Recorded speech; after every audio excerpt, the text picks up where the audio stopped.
Opah, cuba tekan ini Iman nak bawa Opah makan kat mana? Opah dekat rumah tu dah masak banyak dah. Ni lain Opah. Ni Pak Mat Opah. Ni Pak. Opah. Opah. Tunggu. Jangan lari Opah. Kau bawa Opah pergi makan Pak Mat. Yelah Opah, kenapa dengan Pak Mat? Pak Mat tu kat ex Opah. Ya Allah, bukan Opah, bukan. Ni lah Opah. Opah, makan apa tu Opah? Ini sirih, Man. Ini zaman dulu punya makan tau. Man zaman Jepun dulu. Teruk lah ni. Opah, tak kena tu Opah. Ha? Belum, tak masuk mulut tu. Oh, tak masuk. Opah salah aim lah ni. Aduh. Nak, boleh dapat duit dah, nak? Nak. Nak duit. Dalam sangat tu. Tak dengar lah tu. Kau jangan macam orang sebelah tau. Nak apa? Nak. Opah. Dah lah Opah. Kau jangan macam orang sebelah tau. Opah. Waalaikumsalam. Ni makan yang kau tadi. Orang yang hantar makanan tu cantik lah dia. Oh, Kau tak dia. nak ke dia? Cantik, Man. Ha? Nanti Opah minta untuk kau ya. Apa? Makan Opah?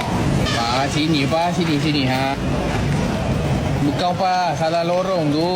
Sini. Opah gurau je. Opah boleh makan. Opah ni bergurau Opah tak ada gigi pun boleh makan kambing Opah. Itulah aku cakap yang cantik tu.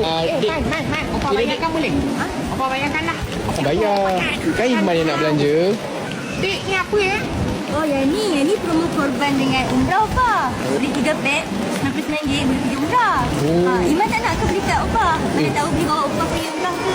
Wah, ni bagus Opah. Mana tahu rezeki Opah ni. 3 pack RM99 tu ke? Kan?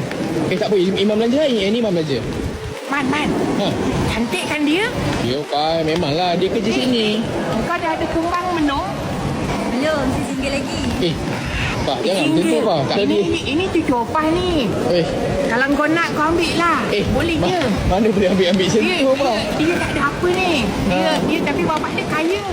Dia buat duit pakai telefon. Jangan. Alhamdulillah kenyang pun. Opah. Mana Opah ni? Man, sini kat belakang ni Opah dah tak bawa masuk. tadi, Man. Nanti kau kahwin lain. Opah.